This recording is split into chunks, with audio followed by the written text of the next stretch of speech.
Wow, it's already Holy Week. And I just want to thank you so much for journeying with me in these practices the past 7 weeks. And this, to me, the daily office, what we're going to talk about, is a spectacular one for us to finish on. And let's start off by me asking you a question. What does a lived prayer life look like?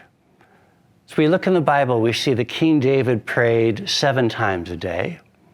Daniel prayed 3 times, but also there was certain food he didn't eat and certain physical exercise he was involved in. And then 3, the disciples had prayed certain hours. And so each of their own relationships with God looked a bit different than one another.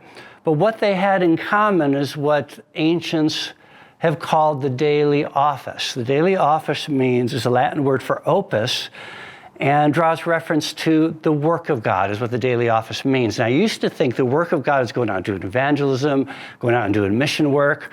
Well, in reality, John 6:29 says the work of God is this, to believe in the one he has sent.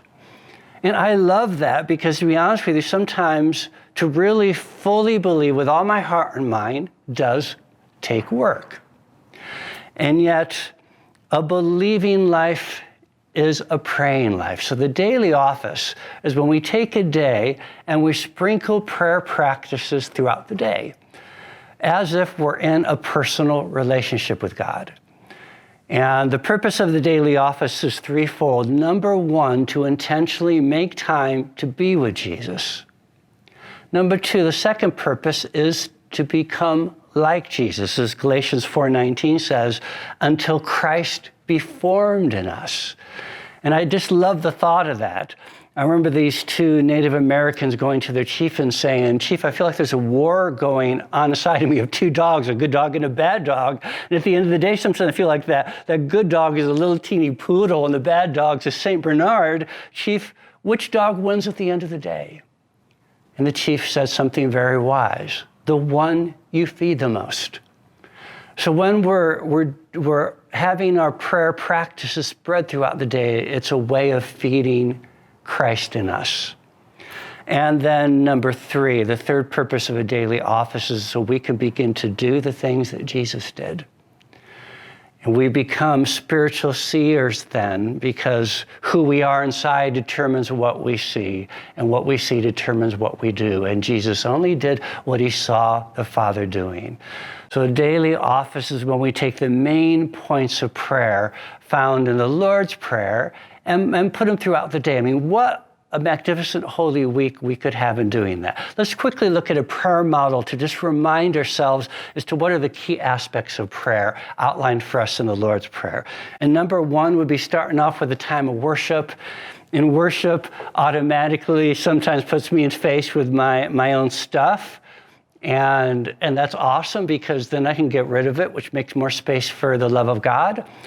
So number 2, after worship, having a time of just repentance of anything we may be convicted of. And then number 3, petitions and requests. I find if I don't do those at the beginning of the day, then I'm hounded by them later on in the day. And then the third step I've put in, friendship time.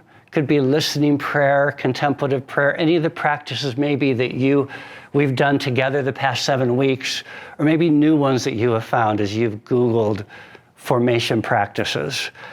And then finishing with a time of interceding for others and waiting on God and seeing who we could stand in the gap for. Who is God's heart breaking for today? How can I enter in intercessions for maybe that nation, that church, or that person?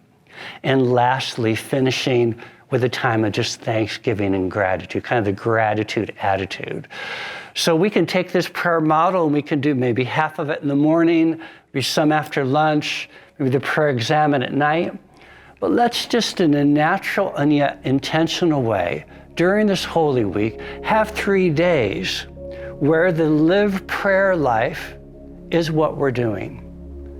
I firmly believe in Richard Rohr's words when he says, "How we do our lives is our real final truth. Not what we say we believe, but what we do with our hours and our days shows us what we're most in love with. I've so enjoyed the last 8 weeks with you, and my prayers continue with you as we enter into Holy Week, beautiful Easter morning, celebrating the risen Christ. Thank you for your friendship.